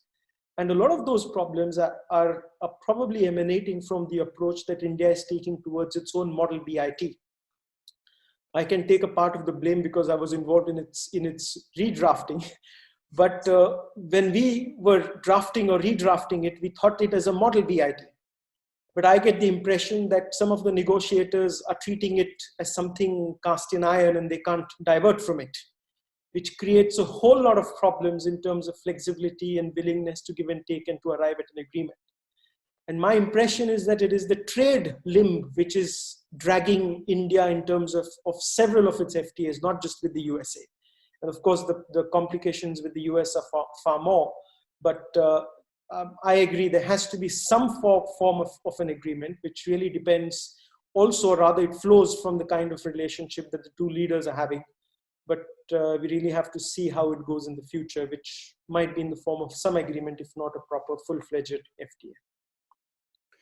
Thank you, Dr. Rajput and Mark, for this. And if Patrick doesn't have any comments or like question to the panelists, can we start with the questions, because we have half an hour left and we have, I think, more than 35 questions. So is it a good time to start, Patrick? Yes. No, I don't have the questions in front of me. I think one of our colleagues... Patrick, I'll read those questions off. Okay, good, thank you. This is Bob Sargent, who is the Deputy Director of ILI, who's monitoring this. Will give us the questions. Thank you. The question of the relationship between COVID-19 and trade has been asked and answered a number of times. So I won't go into all of those questions. There is one specifically from Payala, if I'm pronouncing her name correctly, wants to know what the impact is for the trade negotiations and dispute settlement with China, specifically with regards to COVID-19. And that's available to any of the panelists. Arthur's volunteering to answer that one, I think. To be really frank, I do not know. I mean, I can give a hunch, and my hunch is China is going to be far more aggressive than in the past. Far more aggressive in terms of trade. Yes, in terms of trade and trying to negotiate new deals. It will look at it as an opportunity of trying to fill up the vacuum which would be left by the traditional players, in particular the EU, and to a certain extent the US, not to such a large extent, but primarily the EU. And that's what my hunch is, that China might go far more aggressively for regional arrangements, far more international trade. And it's already flexing muscles on some of the issues if one sees its statements which are coming out, not just in relation to India, but in relation to other countries as well. But I think China in Geneva in WTO dispute settlement has some vulnerabilities. And I wonder to what extent really they want to push for strengthening the dispute settlement system at the multilateral level. Because a fair amount of the complaints that the US is raising, non-market economies in particular, have China in the crosshairs. So I wonder to what extent really they would want to up the ante here in Geneva.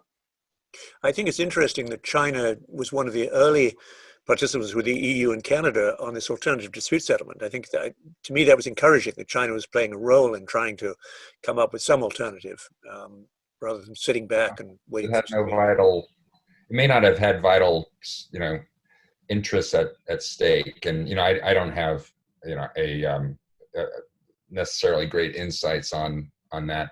One thing I will note though is the concerns that the U.S. has expressed very aggressively in the context of the 301 review and the tariffs, et cetera. Those are concerns that many other countries share.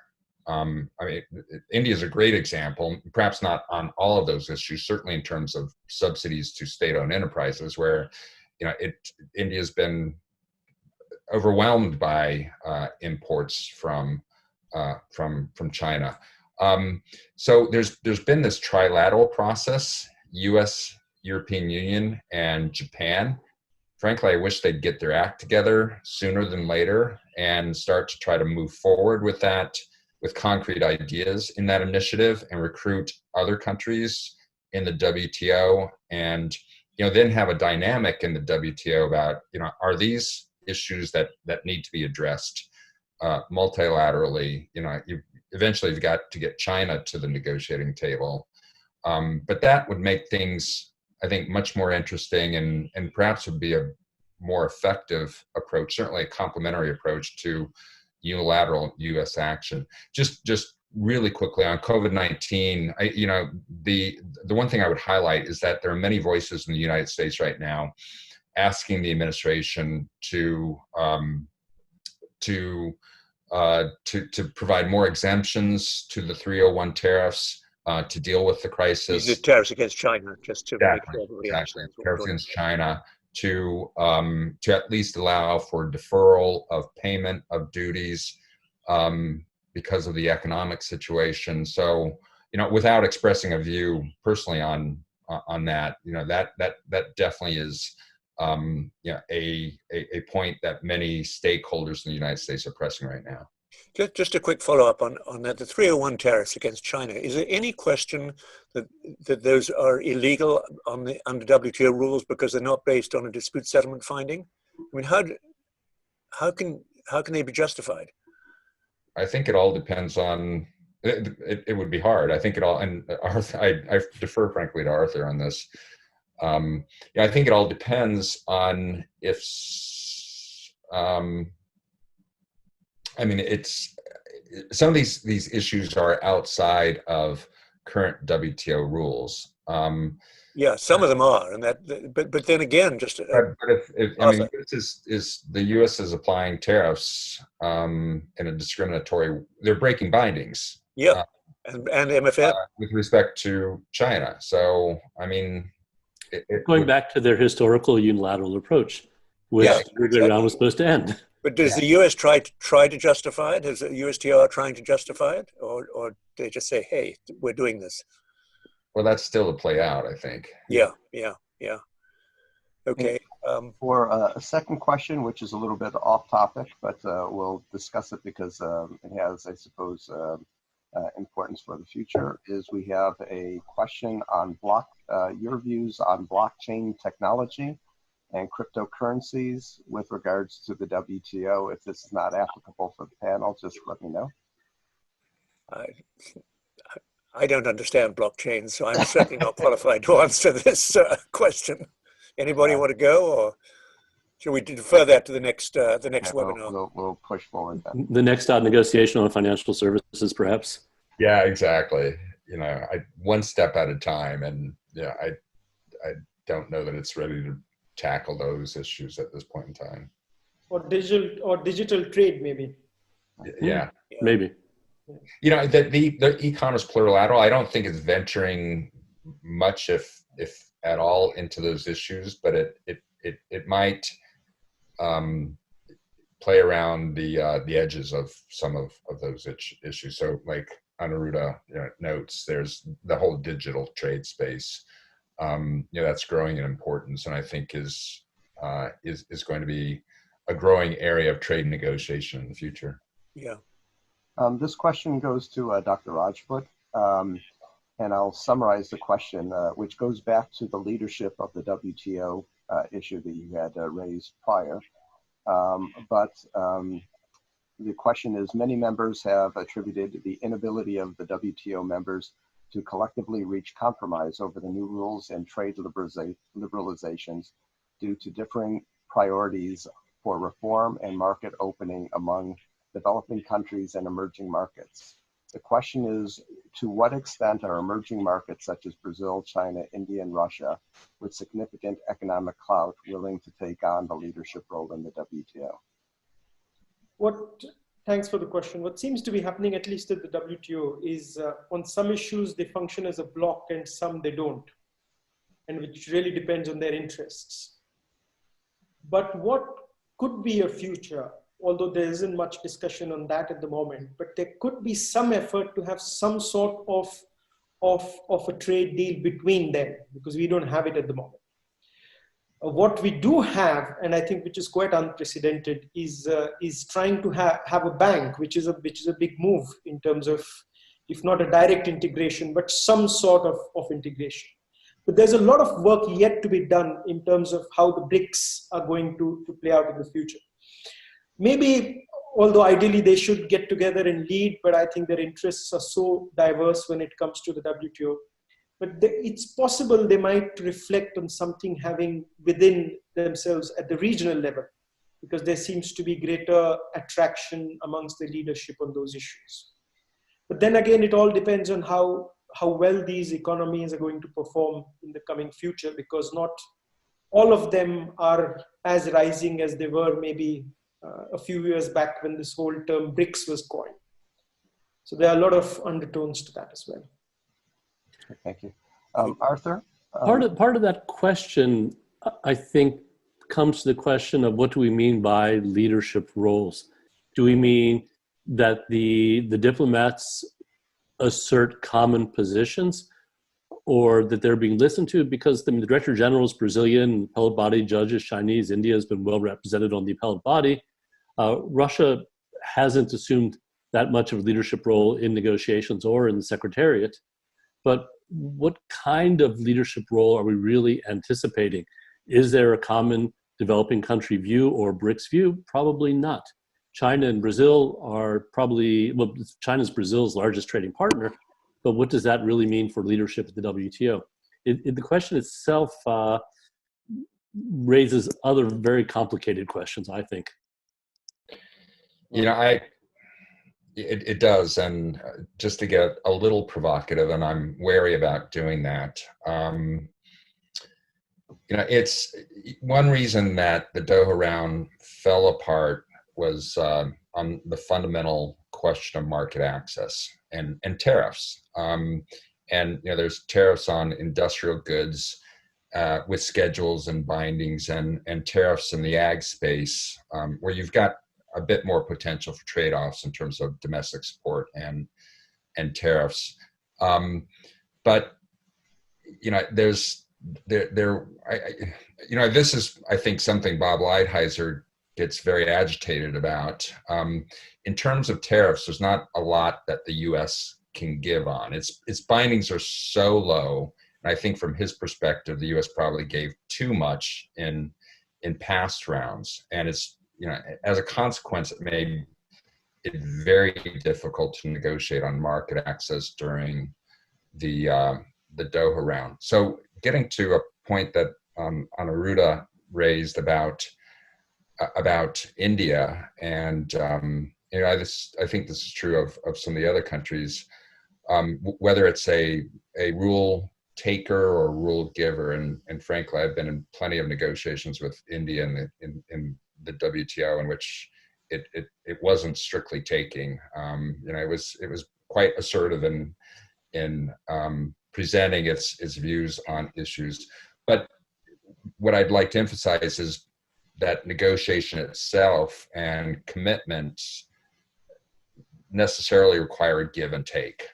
And that's not what was happening in the market access negotiations during the Doha round, and it was a central reason they collapsed. To be even clearer, it's unrealistic to expect the United States or the EU or any country to give up something in return without getting something in return.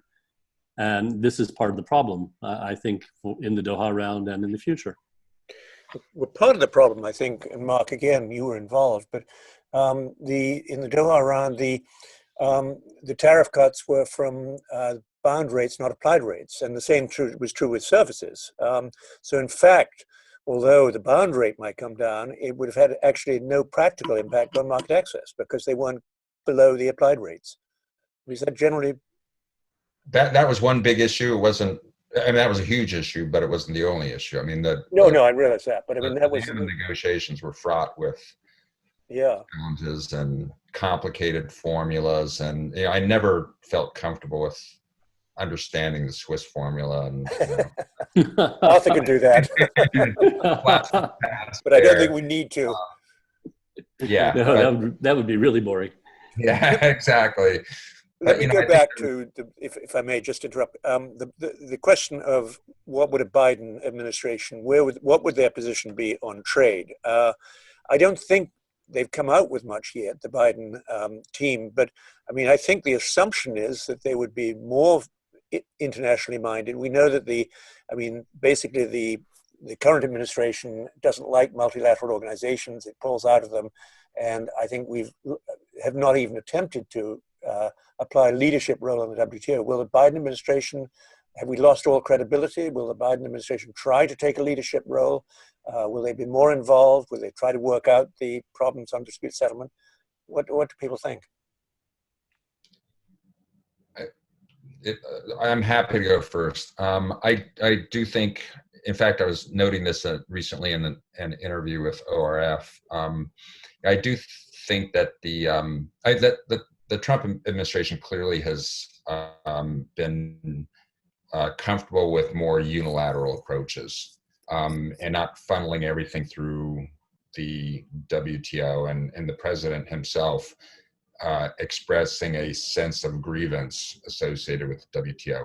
I do think a Biden administration would not be inclined in either of those directions, and is more likely to try to repair some of those relationships, and more likely to try to find some compromises on some of these issues. You know, I was in one of my best experiences with India was in a multilateral context, and that was in Bali in 2013 with Ambassador Froman and Ambassador Punk. You know, the showdown over the trade facilitation agreement, and the decision on public stockholding for ag, and you know, it was the U.S. and India that were going at it, with Roberto engaging in shuttle diplomacy between two sides, and everybody else actually getting some rest.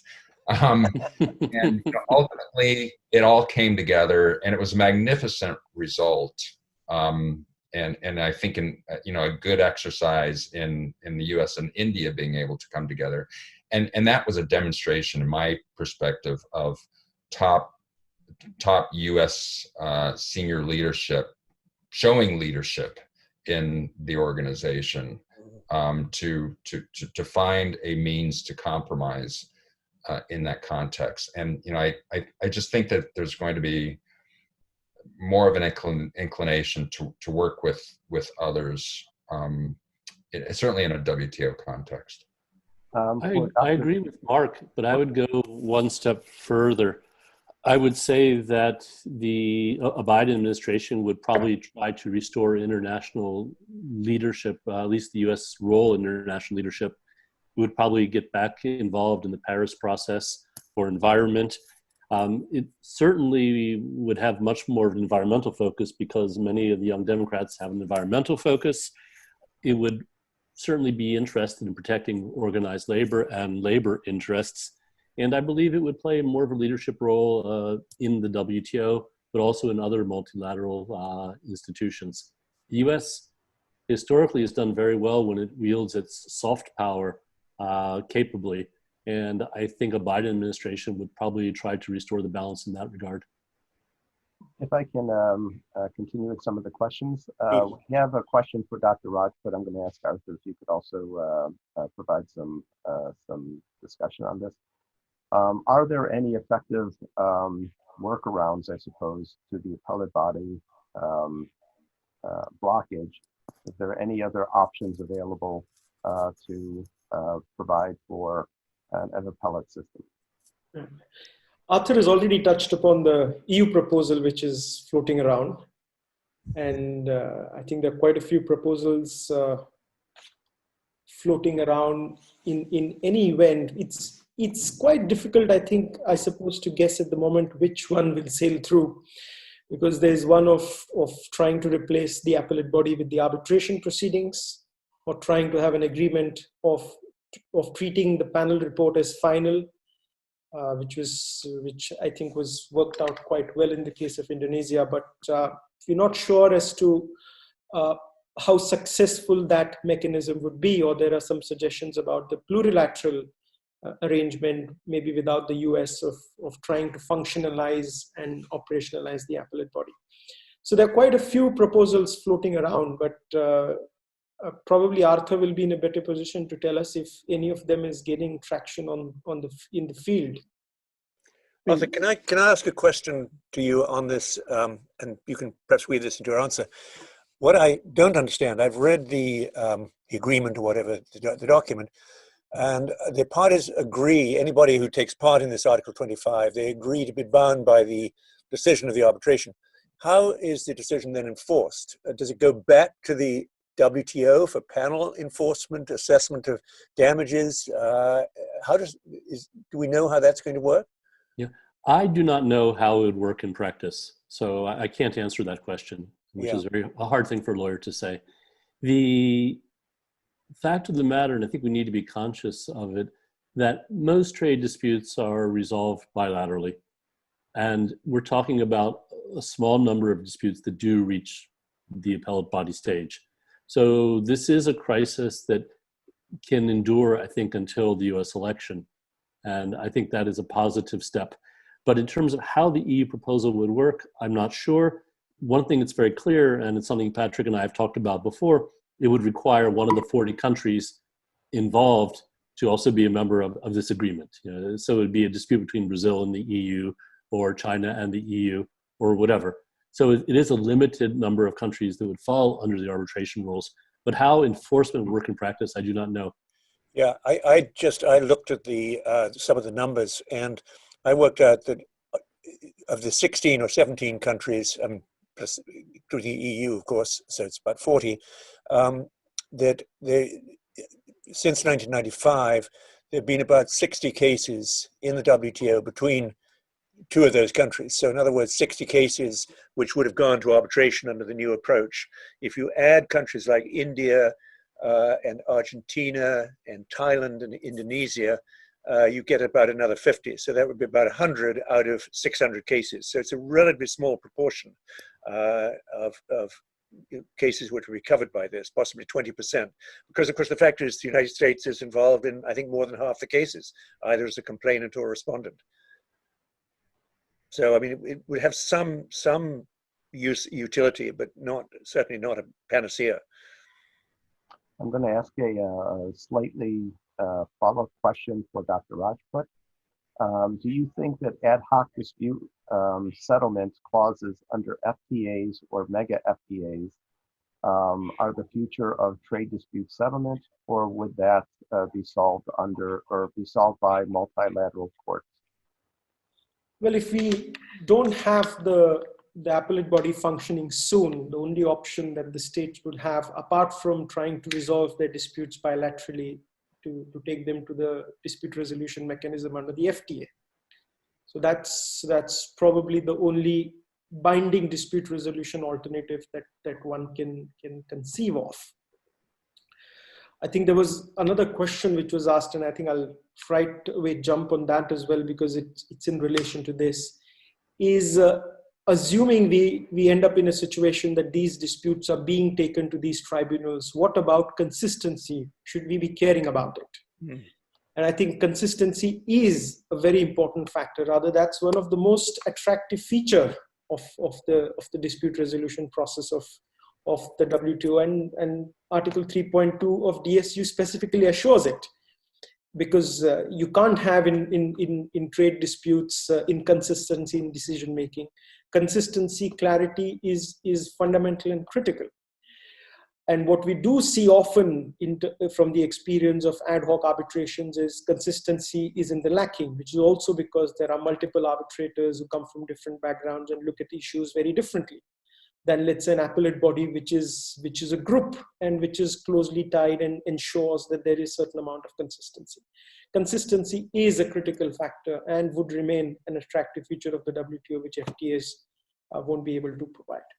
We need to be mindful of the fact that under the dispute settlement rules, the panels and the appellate body are charged with applying the covered agreements. So we have to draw a strong distinction between dispute settlement under RTAs and dispute settlement under the WTO agreement.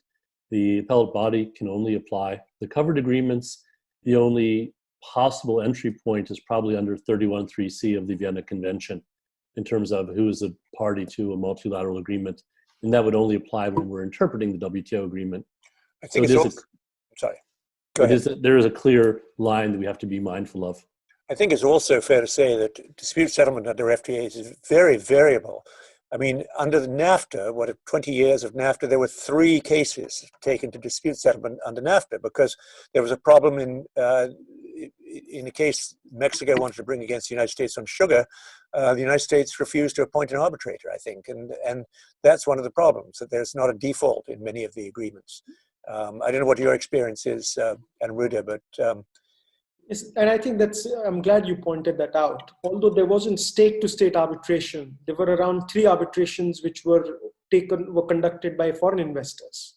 So they didn't use the state-to-state NAFTA dispute resolution process. They used the investor-state dispute resolution process. One of the things, when I'm I've done some work on FTAs, helping countries prepare, and I say one critical thing is in dispute settlement, make sure there's a default. As we know, under the WTO DSU, the default is the Director General.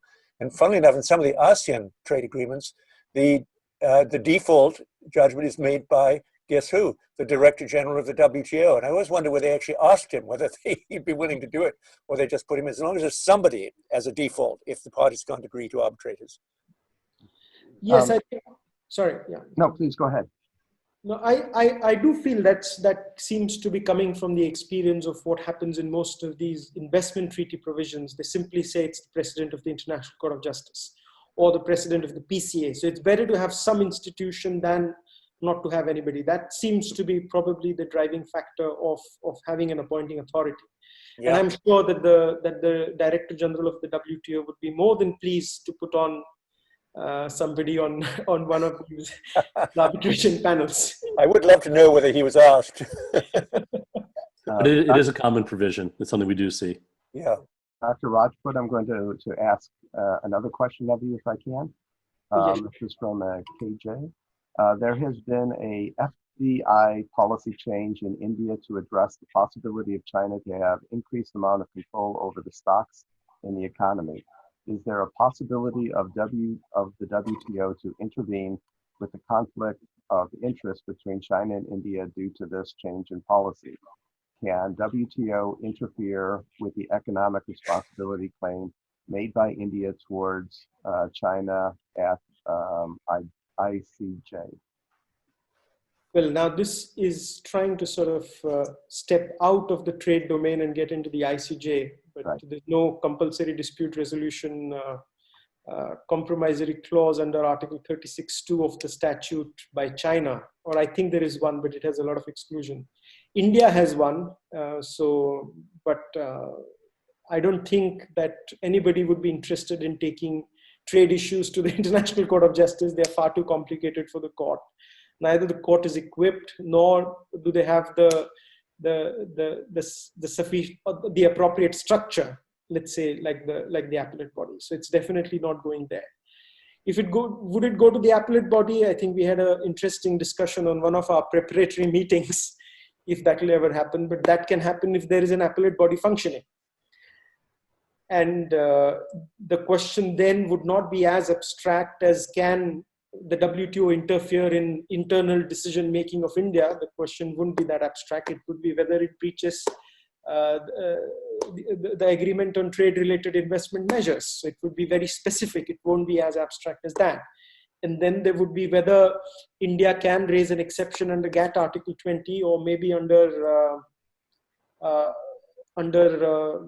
ILC articles on state responsibility, which is again a big debatable issue, whether the appellate body would treat it as customary international law and go into it even when it is not an applicable WTO treaty provision. So these are all ifs and buts, but I think it's a very speculative domain. We don't know what would happen. So I'm going to, we have many questions here, which we haven't been able to get to. We're running short on time. What I think that we'll do is, one of the questions was asked, would this information or this recording be available? So if I can speak on behalf of the International Law Institute and Manoj, we will have this webinar will be posted on our website, and I think Manoj will probably consider posting on his as well, at www.ili.org. We will also ask if available by our speakers to try to maybe address some of the questions that have not been answered, and we will have those on our website as possible.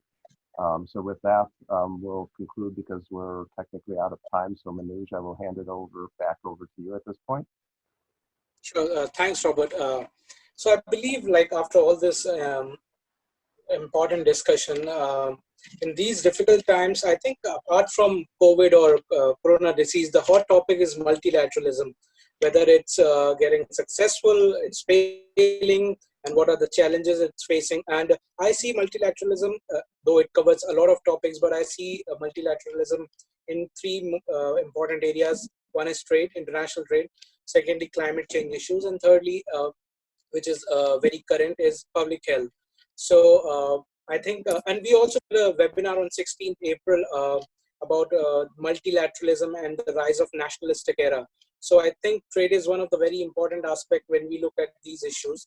And I think it would not be wrong to say that this panel or this webinar has at great levels substituted to our on-ground conference that we were supposed to do in May this year. And I think all of you have done great justice to all the topics assigned to you, to the speakers. And I thank you all the speakers on behalf of INALP and ILI.